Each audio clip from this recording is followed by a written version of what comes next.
Hello, in this video I want to show you how to make a screenshot on Microsoft Surface Pro 8. And to do this you need a keyboard, and you can use the keyboard on screen like this, or also use the external keyboard. To get that internal keyboard on screen keyboard, you'll need to hold your finger onto your taskbar, open taskbar settings, and right here enable the touch keyboard. So open it up. Here click on Shift, Windows key and S. You'll enter the screenshot mode, and now you can draw through shape to create a screenshot. You can also draw with something like a pen and cut out the portion of the screen.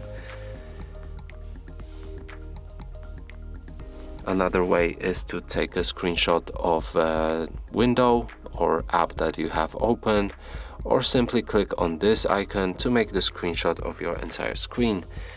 And that's it for this video. Hope you like it. Please consider subscribing to our channel, leave a like and a comment below.